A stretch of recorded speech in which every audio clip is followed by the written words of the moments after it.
Elle ne doit pas se marier. She will not marry. Pourquoi? Hein? Pourquoi? Hein? Why? Non. Non quoi? Elle ne doit pas se marier. Get married.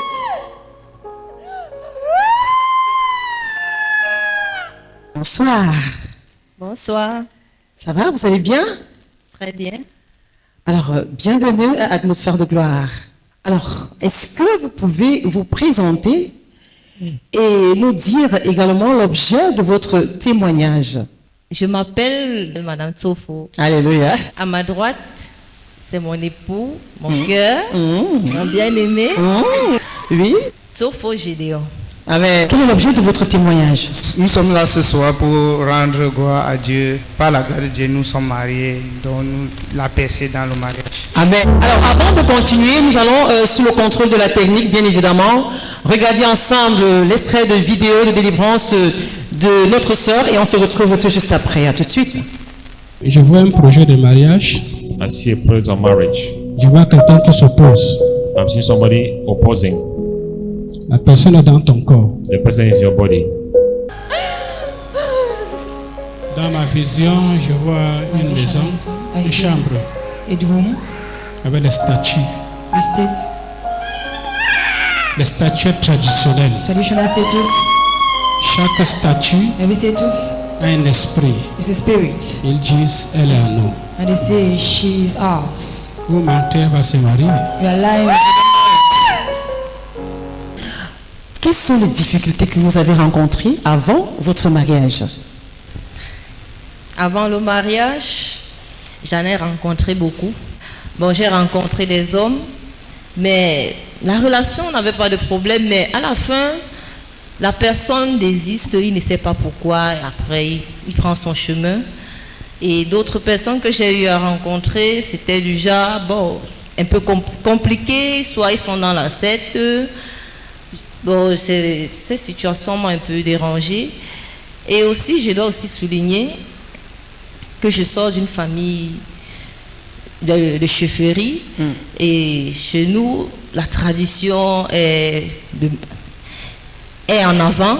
Et bon, dans cette fondation, j'étais choisie pour être la sacrificatrice. C'est chez qui on vient, on donne les sacrifices qui vont aller dans la maison des crânes pour donner aux ancêtres, comme ils le disent. Bon, avec cela, il était difficile pour moi de me marier, de conserver une relation qui pourrait aboutir au mariage. Mes frères et sœurs sont mariés, mais ils sont dans des mariages toxiques. Dans les songes, vraiment, mon sommeil n'était pas vraiment doux. C'était pas vraiment doux, puisque quand je dormais, j'avais des couches de nuit. Les différentes personnes que je vois aujourd'hui, c'est telle, d'autres jours, c'est une femme, un homme. Et aussi, je mangeais beaucoup dans les songes. Je me retrouvais dans la concession familiale, constamment dans la concession familiale. Et je voyais des phénomènes obscènes, des gens qui couchent entre eux, qui font des choses tellement obscènes. Oui. Et bon, hormis ça, on me poursuivait beaucoup dans les rêves. Oui. Je bagarrais beaucoup. Il y a les animaux, les grands animaux, les dragons. C'était visible parce que quand on me regardait, je ne faisais pas mon âge. Je paraissais être une femme de 60 ans, 70 ans. Oui, je n'avais plus d'éclat. Déjà, même l'amertume, tout ça avait pris le terrain. Ce n'était pas vraiment évident. Ça m'a tellement affectée. Sur le plan émotionnel, j'étais en colère, amère, renfermée sur moi-même. Oui. Donc tout m'énervait. Tout m'énervait. Et sur le plan physique, ça se passait comment?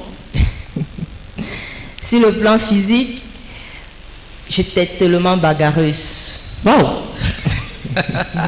Je tapais sur tout le monde. Même les hommes? Même les hommes. D'accord, heureusement que c'est passé, hein? On parle Non, du passé. ce n'est plus le cas, c'est plus ma portion aujourd'hui. Amen. J'injuriais les gens, que tu sois, peu importe ton âge. Plus à cette époque, j'avais quel âge? 15 ans, de 15 ans à 25 ans. Je voyais tout le monde devant moi comme petit, il n'était rien devant moi. Tu t'amuses, je te claque directement. Vous écrasez et vous claque. passez. Oui. Tellement, en plus, j'étais tellement développée, j'avais la taille, la corpulence. Oui. Déjà, physiquement, j'ai influencé les gens. Je regardais droit dans les yeux, je n'avais pas peur de quelqu'un. D'accord. Et je dois souligner une chose. Quand je faisais la classe de 3e, je me suis mis tellement en colère contre une camarade que je l'ai soulevée comme ça et ses pieds ne touchaient plus le sol. J'ai eu peur, j'ai dit, hey, qu'est-ce que je suis en train de faire? Je peux faire du mal à l'enfant, des trucs comme ça, puisque la colère était en train de monter à un niveau que moi-même...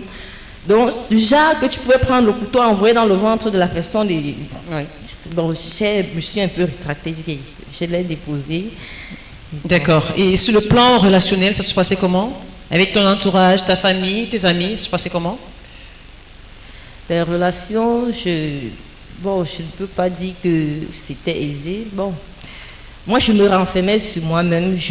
Puisque j'ai dit tantôt que j'étais déjà colérique, je dominais sur tout le monde. Je ne devais pas manifester ma tristesse ou ma douleur. Moi, je me renfermais sur moi-même. J'allais dans la chambre, je pleurais, ma tristesse, je gardais pour moi-même. Dans la solitude. D'accord. Alors, monsieur, de votre côté, ça se passait comment? Vous aviez du mal à vous marier. Dans la famille, ça se passe comment? Dans ma famille, le mariage n'était pas du tout facile. Il y avait une fondation de célibat et les gens qui sont mariés avant moi, et le mariage est toxique. Oui, et je vais même souligner que mon père, quand mon père mourait, ma mère n'était pas là. Alors, comment est-ce que vous avez fait pour connaître l'ambassade du Saint-Esprit? Par une émission qui passait à Canada, c'était la Rosée du ciel. Le déroulement du mariage, comment ça s'est passé avant et pendant? Le moment où j'ai décidé de me marier, j'ai demandé à Dieu de me donner une femme. Quand j'ai fait cette prière à Dieu, j'ai pris le jeûne de 3 jours. Et à la fin de ce jeûne, j'ai reçu le coup de fil de notre mère dans le groupe de maison. Et elle m'a dit, Dieu a dit, va dans ma maison, tu trouveras une femme là-bas. Et quand je suis arrivé à l'ambassade du Saint-Esprit... Donc après votre jeûne, vous avez reçu un coup de fil de votre maman dans le GM, groupe de maison, qui vous a dit qu'elle a reçu du Seigneur de ne pas aller dans le monde, quoi, de rester dans sa maison, c'est ça? Oui. Et c'est de là où vous allez trouver votre femme? Oui. D'accord. Puisque avant, il faut donner cette précision-là parce que avant de faire ces prières, j'avais les ex-copines dans le monde. Je voulais choisir une parmi celles-là. Et puis quand je suis revenu comme après avoir reçu cette information de ma mère dans le groupe de maison, je suis revenu. Puis j'ai choisi une fille dans la maison. Directement? Directement. Dieu n'a pas parlé. Dieu n'a pas parlé et puis j'ai persévéré dans la prière. Et pour la deuxième fois où Dieu se révèle encore à notre maman dans le groupe de maison, Dieu allait jusqu'à donner le nom et le département. Waouh! Quand je suis arrivé à l'ambassade... C'était quel département ça? On veut connaître? C'était à la chorale. Est-ce qu'on peut acclamer pour la chorale? Oui. Quand j'ai mené mes recherches à la chorale, il n'y avait pas une fille qui portait ce nom-là. Et je veux dire, un jour j'étais à la porte, j'ai travaillé à la porte. Et un soir, c'était toujours un culte du soir, papa a demandé au peuple de renforcer la chorale. Le jour, il a dit, waouh, donc je veux trouver ma femme ici. Là.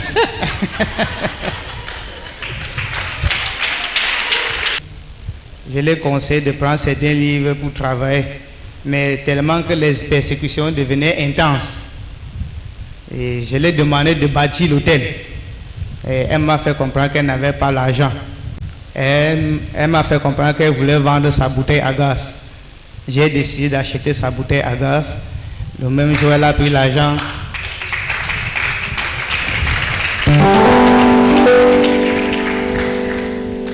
Elle a pris l'argent, elle allait bâtir l'hôtel. Mais par la suite, c'était pas facile pour elle de manger. Je l'ai donc conseillé de venir préparer chez moi. Donc, quand elle préparait, au fur et à mesure qu'elle préparait, un jour, je suis rentré. Et c'était dans le but de l'aider. Je n'avais pas une autre intention derrière. Ok, Donc, on vous croit sur parole, allons-y. Oui. Elle est venue, elle préparait sa nourriture au fur et à mesure. Un jour, je suis rentré du travail. J'ai vu, ma chambre a été balayée, les habits pliés. J'ai dit, oh. Est-ce qu'on va acclamer le Seigneur? J'ai dit, non, c'était pas... C'était pas le projet? C'était pas... C'est qu'on s'était arrangé. C'était pour que tu viennes seulement préparer ta nourriture et que tu partes. Elle a dit que non.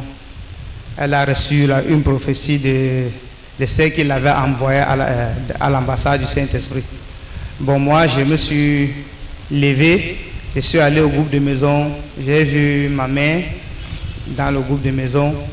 Elle m'a dit, il y a de cela 3 jours, quand elle priait, le Seigneur l'a dit que Dieu, qui m'a déjà établi père de famille. Et pour ne pas me limiter là, je suis allé rencontrer sa maman, celle qu'il avait conduit ici à l'ambassade du Saint-Esprit. C'est là où elle m'a dévoilé que c'était vrai. Et par la suite, je suis allé dans le bureau de nos... Vous êtes passé à la vitesse supérieure. À la vitesse supérieure. Calmez-vous, on va y arriver. Alors, la question que je voudrais... On veut bien comprendre. Hein? On veut bien comprendre. En fait, quand elle a fait ce ménage, vous lui avez dit, c'est pas ce que vous avez prévu. Et elle vous a révélé une prophétie qu'elle a reçue, vous concernant. D'accord. Et maintenant, pour la véracité, alors pour bien voir clair dans cette histoire, on va passer le micro à madame. Très rapidement, racontez-nous votre histoire. On veut voir si ça coïncide. Quand j'arrive à l'ambassade, j'ai la prophétie que je dois me marier, mais je ne sais pas avec qui. J'ai accepté la prophétie, mais la prophétie était encore ici, au niveau de la tête. C'est quand j'ai commencé à travailler la prophétie, elle est descendue dans le cœur que tout s'est mis en œuvre. Comme je disais tantôt, quand j'arrive là, je persévère, je vois le frère, il me conseille sur certains livres des hommes de Dieu que je prends. Il y a plusieurs livres que j'ai pris, j'ai dévorés, qui m'ont beaucoup aidé. Et après, je fais un songe. Puisque, entre-temps, je n'avais pas accepté. J'ai dit que non. Attends, moi, ce que je veux là maintenant, je veux ma délivrance, je veux le travail, je veux l'argent. Le mariage là, puisque moi, je n'avais pas... Je m'étais résignée que je ne devais plus me marier, puisque le mariage, n'était pas pour moi. Quand je fais le songe, je vois le frère et moi sur le lit. Je dis que, hey, ça c'est quoi ça? Je viens d'arriver à l'ambassade. Je suis en train de découvrir comment ça fonctionne l'église pentecôtiste. Je vois directement ça. Pardon. Quand je me suis réveillée, j'ai commencé à prier. Je brise au nom de Jésus. C'est que l'esprit de sédition là, esprit de Jézabel, je ne te veux pas. Sors de ma vie. Sans savoir que c'était le plan de Dieu. Oui. Parce qu'entre-temps, le frère, il m'avait prêté sa Bible. J'ai dit, peut-être la Bible, si c'est la connexion. Non, là, maintenant, la Bible, là, le matin arrive, là, directement, je m'avais lui remettre sa Bible. C'est comme ça, je lui remets sa Bible. Lui, là, il n'a sans arrière-pensée. Il dit, ok, il n'y a pas de souci, mais si tu as une autre Bible, ça va. J'ai dit que non, Dieu pourvoira. Entre-temps, quand j'ai accepté l'idée, je me suis fait l'idée, le Seigneur a pris les rênes des choses et tout s'est passé à merveille. Amen. Aujourd'hui, vous êtes là. Est-ce qu'on peut acclamer très fort encore pour le Seigneur? Oui, déjà après la délivrance séparée, nous sommes partis faire mon cas urgent et nous avons la prière et même les hôtels que nous avons bâtis. D'accord. Alors aujourd'hui, vous êtes là, mariés, malgré ces difficultés.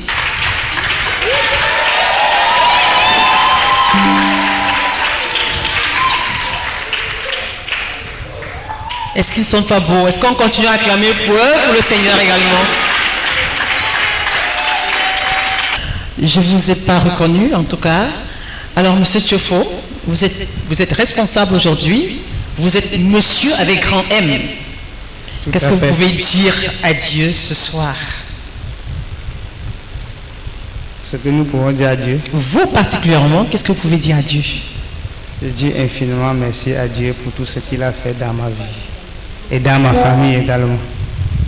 Infiniment merci. Il n'y a pas les mots pour exprimer ma reconnaissance envers le Dieu de l'ambassade du Saint-Esprit. Amen. Alors, et vous, madame, vous connaissez votre parcours. Aujourd'hui, vous êtes madame Thiofo. Alors, est-ce que vous pouvez dire quelque chose ce soir à Dieu, à Jésus? Quand je vois toute ma vie, quand je vois ce que j'ai traversé et où je suis aujourd'hui, le Seigneur est tellement merveilleux. Il fait au-delà de ce que nous pouvons imaginer. Parce que je m'étais résignée. J'ai dit que bon, le mariage, c'est pas pour moi. Aujourd'hui, il a dit que non. Ce qu'ils ont dit là, c'est pas ce que j'ai dit. Où ils ont mis le point là, moi je mets la virgule. Et je vais les surprendre. Et il m'a scandalisé par la bénédiction. Jusqu'à maintenant, bon, je suis encore sur les nuages. J'ai des frissons à vous entendre. J'ai béni l'Éternel. J'ai dit merci à Dieu. Je m'accroche à lui. Parce qu'il n'y a que lui seul. Quand tout le monde peut t'abandonner, mais lui ne t'abandonnera jamais. Amen. Il a prouvé et il continue de le faire. Amen.